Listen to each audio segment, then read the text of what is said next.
नमस्कार दोस्तों, स्वागत है आपका हमारे यूट्यूब चैनल एस्पिरेंट्स न्यूज़ 11 में।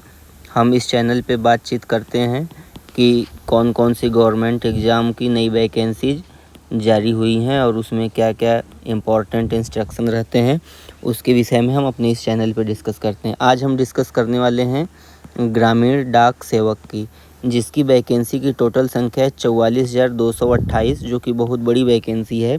और यह वैकेंसी क्या है, ministry of communication department of post द्वारा जारी की जाती है।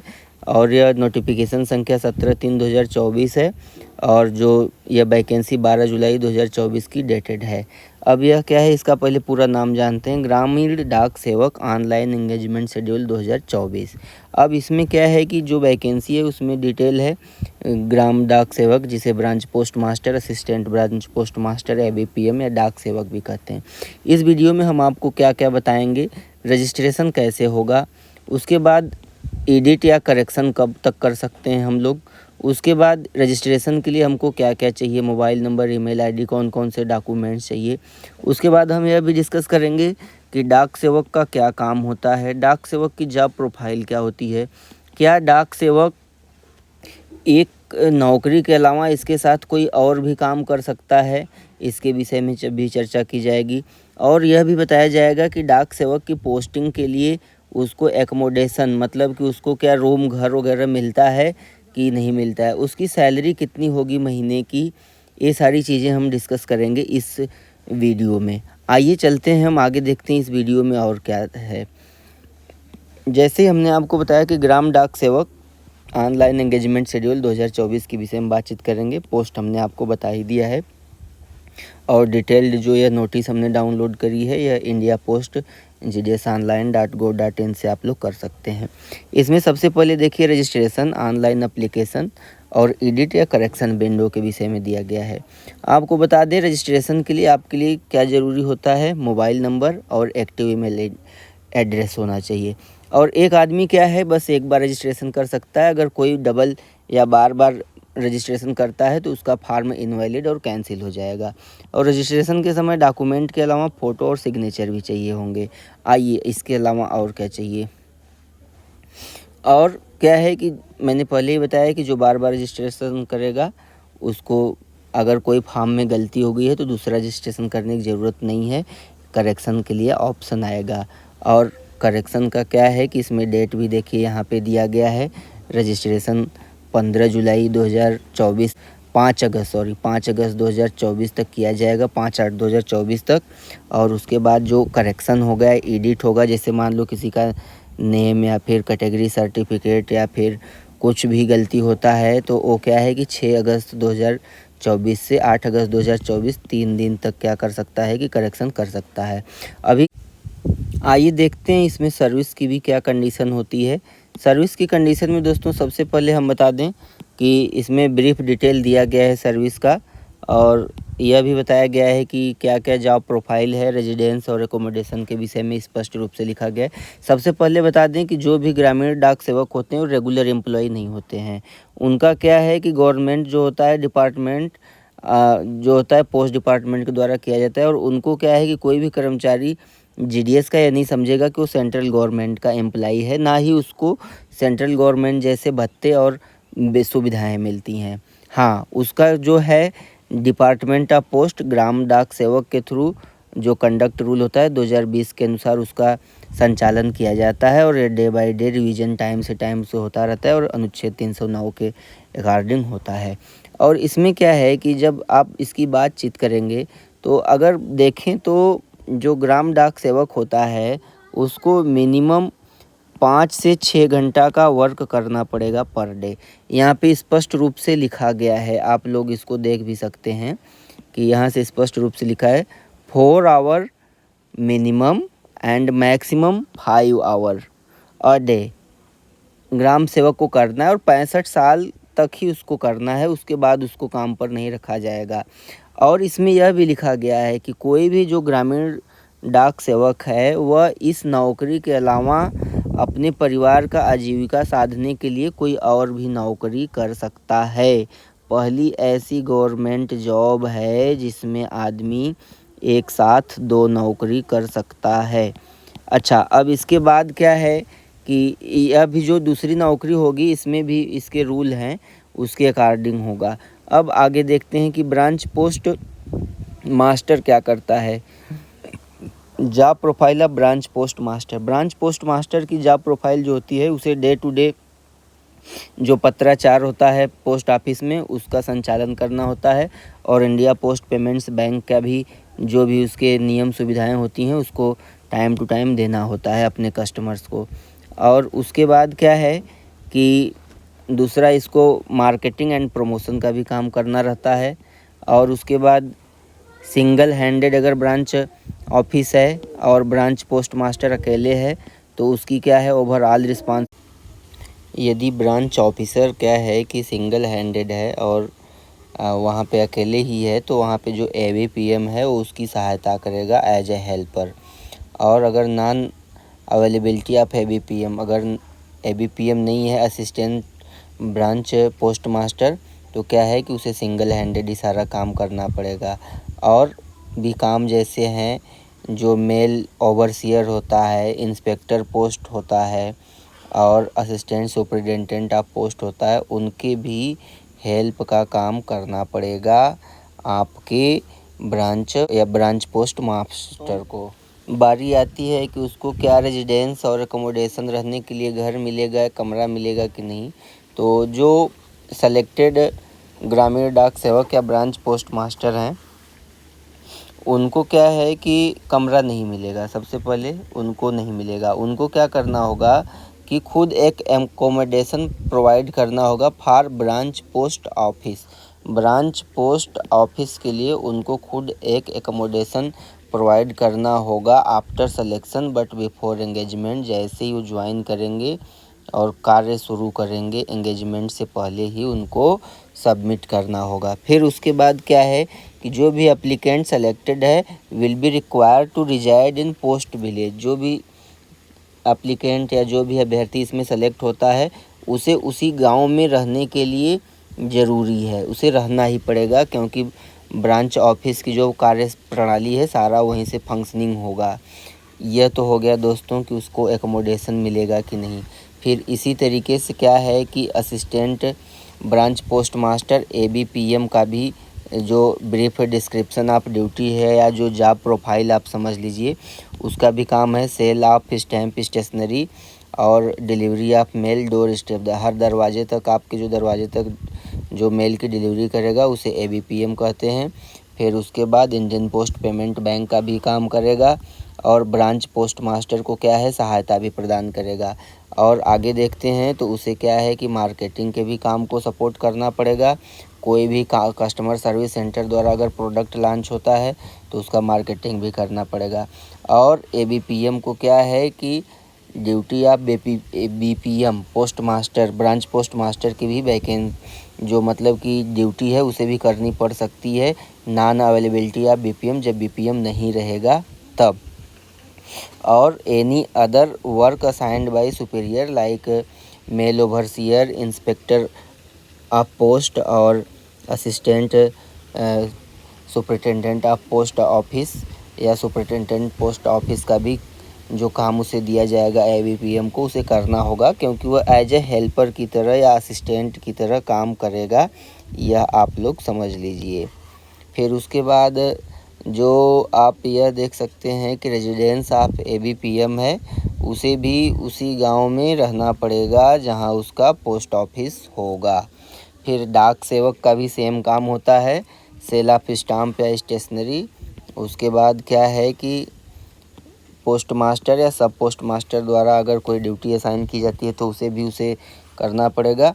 और इसे क्या है कि सार्टिंग ऑफिस, सार्टिंग मतलब होता है छटाई। अगर कहीं से भी मेल आता है तो उसको छटाई के लिए किया जाता है। डाक सेवक की छटाई मतलब डाक सेवक छटाई के भी काम में कर सकता है जो रेलवे मेल सर्विस से होता है। डाक सेवक मेल ऑफिस में हैंडल रिसीट या डिस्पैच, जो प्राप्तियां और फिर जो डिस्पैच होता है मेल बैग्स होते हैं उसका ट्रांसशिपमेंट मतलब उठा के ढोना रखना भी डाक सेवक के जिम्मे का काम है। और डाक सेवक क्या है पोस्ट मास्टर, सब पोस्ट मास्टर और इन सब का हेल्प करेगा ताकि कार्य क्या है विधिवत रूप से और सरल तरीके से चला जा सके। और उसके बाद डाक सेवक क्या है, पोस्ट मास्टर, आईपीओ, इन सब का भी अगर इनके द्वारा भी कोई काम दिया जाता है तो वो भी इसको करना पड़ेगा। अब डाक सेवक कहाँ रह सकता है, डाक सेवक को भी उसी जगह रहना पड़ेगा जहाँ उसका पोस्ट ऑफिस या हेड ऑफिस है, वहीं पे रह सकता है। अब इनको बारी आती है मेन चीज़ जो ज़रूरी है, एमोल्यूमेंट और अलावेंसेस, जो भत्ते और सुविधाएं मिलती हैं। तो इनको क्या है कि जो सुविधाएं मिलती हैं वो सुविधाएं कुछ इस प्रकार है। टाइम रिलेटेड कंटिन्यूटी अलावेंस, इसी को TRCA भी बोलते हैं। तो यह जो होता है ये 3% इंक्रीज होता है और हर साल एनुअल प्रति वर्ष इंक्रीज होता है और ग्रामीण डाक सेवक रूल के अकॉर्डिंग होता है। और इनके अलावा क्या है कि डियरनेस अलावेंसेस भी मिलते हैं इनको, और जो कि गवर्नमेंट ऑफ इंडिया द्वारा समय समय पर चेंज भी किए जाते हैं। जो भी ग्रामीण डाक सेवक रेगुलर सर्विस में आते हैं उन्हें न्यू पेंशन स्कीम का लाभ भी मिलता है। अब आगे आइए देखते हैं।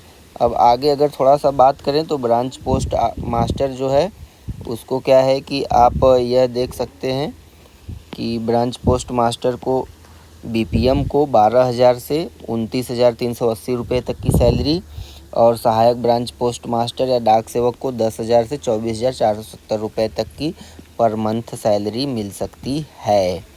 अब इसके बाद बात करते हैं eligibility criteria for all post, क्या क्या एजुकेशनल क्वालिफ़िकेशन होगी और एज लिमिट कितनी होगी, इसमें इस चीज़ की बात कही गई है।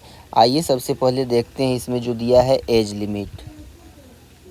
सबसे पहले हम बात करेंगे एज लिमिट में मिनिमम एज की। मिनिमम एज 18 ईयर है, अगर कोई भी 18 वर्ष का है तो वह भर सकता है। मैक्सिमम एज 40 साल है। और इसमें क्या है कि छूट भी मिलती है एज में, अगर कोई SC ST है तो उसको क्या है कि छूट मिलेगी, OBC है या EWS है तो उसको भी छूट मिलेगी। इसको हम लोग अभी बाद में देखते हैं। और एज का जो गणना होगा वह क्या है, लास्ट डेट, यहाँ डेट लिखा है, इसको डेट कर लीजिएगा आप लोग। Last date of submission of application, application के भरने के लास्ट डेट तक मानी जाएगी। अब यहाँ पे देखिए जो रिलैक्सेशन इन अपर एज, जो एज में छूट है वह एज में छूट इस प्रकार है। SC ST को 5 साल, OBC को 3 साल, EWS को कोई एज में छूट नहीं है। फिर आगे अगर हम लोग देखते हैं तो क्या है कि अगर कोई आदमी PWD या फिजिकली डिसेबल्ड है तो उसको क्या है कि 10 साल की छूट, अगर कोई PWD OBC का है तो उसको 13 साल की छूट, और SC ST का है तो उसको 15 साल की छूट। और अगर कोई PWD EWS का है तो उसको कोई एक्स्ट्रा नहीं मिलेगी, बस और बस PWD की छूट मिलेगी 10 साल की। अब बारी आती है दोस्तों कि एजुकेशनल क्वालिफ़िकेशन क्या है। एजुकेशनल क्वालिफ़िकेशन की अगर बात करें तो senior secondary school examination class 10th, certificate of 10th standard, उसको कक्षा 10 पास करना होगा और किसी recognised board of school education, government of India, state government या यूनियन टेरिटरीज ऑफ इंडिया से। और उसे क्या है, लोकल लैंग्वेज आनी चाहिए at least up to 10th standard, कक्षा 10 तक के लेवल तक उसे क्या है कि लोकल लैंग्वेज आना चाहिए। जैसे हमारे यहाँ लोकल लैंग्वेज उत्तर प्रदेश में हिंदी है, बिहार में हिंदी है, तो इस तरीके से अन्य राज्यों की भी लोकल लैंग्वेज है, उसको अभी आप लोगों को बता दिया जाएगा। और यहाँ पे देखिए special provision for engagement of GDS in the state of Arunachal Pradesh. Arunachal Pradesh में क्या है कि जो भी ग्रामीण डाक सेवक लेगा पोस्टिंग उसे क्या है, थर्ड लैंग्वेज भी आनी चाहिए 23 ट्राइबल लैंग्वेज में से। और इसको आप देख सकते हैं जो अरुणाचल प्रदेश में अलग से भरेंगे, आप लोग कमेंट करना, हम लोग और भी बता देंगे। और क्या है कि जो अरुणाचल प्रदेश में काम करेगा उसे क्या है कि बोथ लैंग्वेज हिंदी और इंग्लिश और हिंदी उसे कक्षा 10 तक पढ़ना अनिवार्य है। फिर और क्या क्वालिफ़िकेशंस हैं, और जो सब्सिडरी क्वालिफ़िकेशंस है उसमें आपको कंप्यूटर का नॉलेज है तो बहुत अच्छी बात है, साइकिल चलाना आना चाहिए, और मीन्स ऑफ लाइवलीहुड, आपको जीविकोपार्जन के लिए, ऐसा नहीं है कि आप बस इसी के सहारे रहें, जीविकोपार्जन के लिए आपको पर्याप्त साधन होने चाहिए।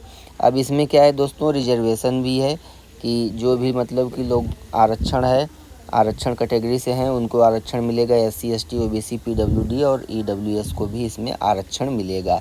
और कितना मिलेगा वह आप सर्टिफिकेट जो लगाएंगे उसके अकॉर्डिंग मिलेगा। अगर किसी का सर्टिफिकेट सही नहीं होता है तो उसे क्या है कॉम्पिटेंट अथॉरिटी द्वारा, जो सक्षम अधिकारी है उसके द्वारा क्या है रिजर्वेशन का लाभ नहीं दिया जाएगा। फिर अगर हम लोग आगे बात करें तो इसमें क्या है EWS के लिए 10% है और बाकी के लिए आप लोग जानते ही हैं कि जितना होता है वह है 23% या 27%। फिर उसके बाद यहाँ पे कुछ आप लोग देख सकते हैं कि जो गैजेट और जो भी फिजिकल क्या बोलते हैं उसको, सॉरी फिजिकल नहीं उसको बोलते हैं, जैसे कि कोई भी डेट में नोटिफिकेशन आया उसके संबंध में। और यहाँ पे यह भी दिया गया है कि कौन सा आदमी कितना % का अगर उसमें फिजिकल डिसेबिलिटी रहेगी तो चल सकता है। Low vision, deaf, hard of hearing मतलब सुनने में भी दिक्कत है तो उसे नौकरी मिल सकती है। फिर अगर हम लोग बात आगे करें कि आवेदन कैसे करें तो हाउ टू अप्लाई, आप लोग यहाँ पे वेबसाइट दिया गया है इंडिया पोस्ट gdsonline.gov.in पर जाके अप्लाई कर सकते हैं। अब दोस्तों क्या है कि इसका डिटेल विवरण एनेक्जर 2 में लिखा गया है कि कौन से डॉक्यूमेंट कैसे चाहिए। सिलेक्शन क्राइटेरिया की बात करें तो सिलेक्शन क्राइटेरिया के संबंध में सबसे पहले लिखा है system of generated merit list. ये क्या है कि सिस्टम द्वारा एक मेरिट लिस्ट जारी की जाएगी। उस मेरिट लिस्ट के बिहाफ पर आपको क्या है कि सिलेक्शन होगा। अगर आप मेरिट लिस्ट में नहीं आते हैं तो आपका सिलेक्शन नहीं होगा। इसमें कोई भी क्या है कि कॉम्पिटिटिव एग्ज़ाम नहीं है। सबसे पहली बात आप लोग ध्यान से रख लीजिए। और इसकी मेरिट क्या है कि ज़्यादातर केस में 80-85% प्लस ही रहती है, इससे ज़्यादा ही रहती है, इससे कम नहीं रहती है मेरिट कभी भी। अब आगे देखते हैं। और यहाँ पे यह भी लिखा है कि जो भी 10th स्टैंडर्ड रिकॉग्नाइज्ड बोर्ड से percentage to the accuracy of 4 decimal, दशमलव के 4 अंक तक का आप इसमें परसेंटेज अंक भरेंगे, उससे कम का नहीं भरेंगे। और जो मार्क्स आपने ऑब्टेन किया है और कोई भी एप्लीकेंट अप्लाई विथ ग्रेड या point instead of marks, his या हर application will be liable to reject या कैंसिलेशन। अगर कोई कैंडिडेट क्या है कि एप्लीकेशन को ग्रेड या पॉइंट में अपना भरा है तो उसको क्या है कि उसका एप्लीकेशन कैंसिल भी हो सकता है। तो इसलिए आप लोग उसमें मार्क के अनुसार अपना भरेंगे। यहाँ पे एक कन्वर्जन रूल भी दिया है कि अगर किसी का ग्रेड कितना है तो कितना तक भर सकता है। अब यहाँ पे आप देख सकते हैं कि ग्रेड अगर A1 है आपका तो आपका ग्रेड पॉइंट 10, कन्वर्जन रूल 9.5 से मल्टीप्लिकेशन फैक्टर होगा, कन्वर्जन उससे आप कर सकते हैं। फिर अगर बातचीत करें आगे तो यहाँ पे यह लिखा गया है कि not required to convert their point. यहाँ पे कैंडिडेट को उसका पॉइंट या ग्रेड कन्वर्ट करने की ज़रूरत नहीं है, बस उसे भरना होता है, वो ऑनलाइन एप्लीकेशन में ऑटोमेटिक आ जाएगा। एंड ये सिस्टम द्वारा यहाँ लिख ही दिया गया है। और उसके बाद आप लोग यह भी देख लीजिए। और परसेंटेज मार्क्स प्रत्येक सब्जेक्ट का भरना है, each subject while filling is या हर application will be liable to disqualification. अगर आप नहीं भरते हैं तो आपका क्या है एप्लीकेशन फॉर्म रिजेक्ट भी किया जा सकता है।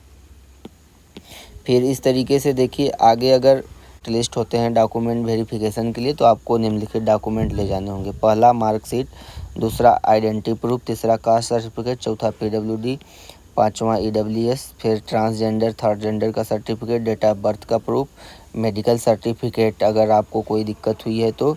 और क्या है कि जो भी सर्टिफिकेट आप ले जाएंगे वो कॉम्पिटेंट अथॉरिटी द्वारा साइन होना चाहिए। फिर फाइनल सिलेक्शन के लिए आपको क्या है कि 2 स्टेप में वेरिफिकेशन होगा।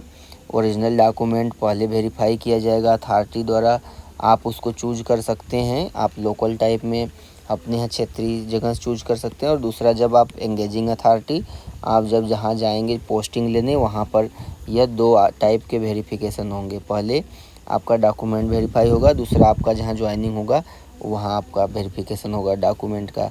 फिर अगर हम लोग आगे बातचीत करें तो इस तरीके से इसका आप लोग कंप्लीट विवरण देख लिए हैं इस वैकेंसी में। और अगर आपको इसके बाद भी कुछ प्रॉब्लम होती है तो आप लोग क्या है वीडियो में कमेंट करें।